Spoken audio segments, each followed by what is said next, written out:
Bolt Safety Society works in the sexual violence prevention space, and so before we design or implement any project, we have to undergo an extensive needs assessment and a research process. For the Sprouts Fellowship project that we did, we were planning on expanding a network of safe hubs to rural communities in BC. So first of all, we had to understand why is that a target community in the first place? And so in our research, what we found is that urban communities usually have a lot of centers where people who are feeling unsafe can go to seek help and support, but rural communities usually only have one or two organizations. So that's an example of the research process that we undertook.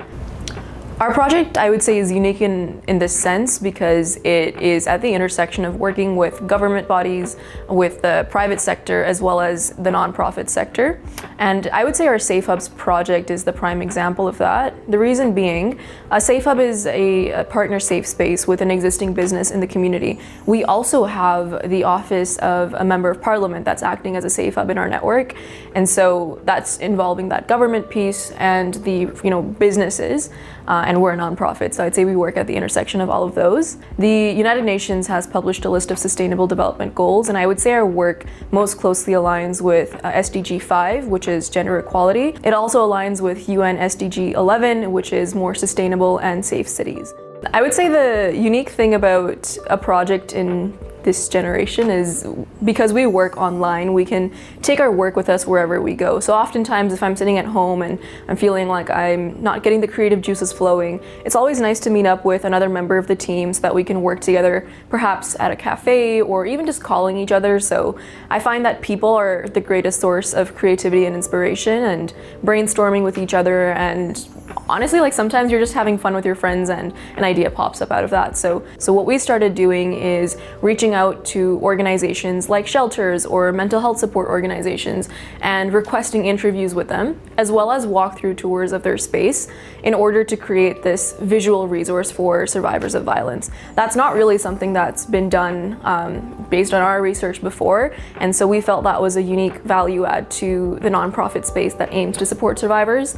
And at the same time, the Safe Hubs network is very well potentially the first of its kind in Canada. There are, I would say, multiple sources of funding that we try to seek out, and one of the reasons for that is to diversify how many avenues of support we're able to get, because sometimes one avenue may not work out and you don't want to be fully dependent on just grants or just donations or whatnot. So areas where we found pretty good success is donor or crowd funding, and that's been pretty nice because it's an ongoing sort of fundraising campaign running in the background. The Sprouts Fellowship project that we did, we had, I would say, two main groups of partners.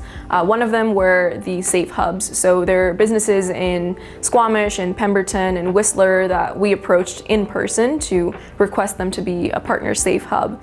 The other group of partners that we had are organizations that directly support survivors from a frontline perspective, and these organizations are the ones that we interviewed to feature on our digital platform.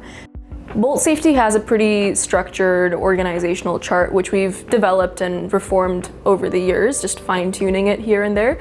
When we initially got started, it was just 6 co-founders, and then we added a few more team members in. And right now, I think we're at somewhere between 30 and 40 active volunteers. And so defining responsibilities of each person on the team is really important to ensure that everyone has something meaningful to do.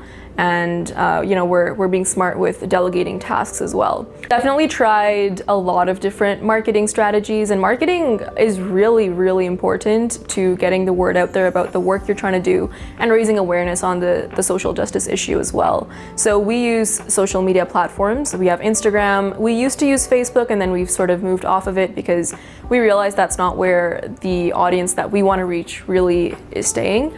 LinkedIn's pretty good, and we have YouTube as well for video content. So we use that, and then at the same time we have our own website which has the digital platform and educational articles on it.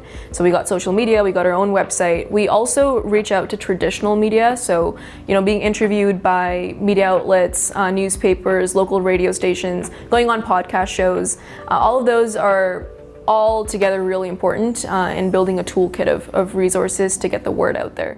From a project operational perspective, I think you have to be very flexible. You can come up with the greatest plan in the world, but then as soon as you go to implement it, you may realize that there are real life things that get in the way that prevent you from achieving things how you exactly envision them. There are billions of people on this planet, and honestly, every single one of us has the capacity to just get up one day and decide to do a project.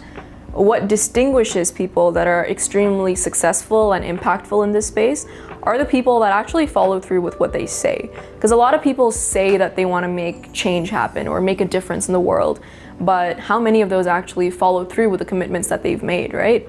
So in a way, commitments, I would say, adhering to your commitments and following through with them are a currency of integrity and success within the nonprofit space, within entrepreneurship, and anything you try to do in life. Everyone on our team is a huge foodie, and so anytime we wanted to celebrate finishing up a section of the project or like delivering a workshop, we just go out and eat as a team. And it was really nice because all of us were sharing a meal around a table, getting to know each other beyond just the work that the other person has contributed to the project. And so I think that we walked away being better friends than when we started as team members.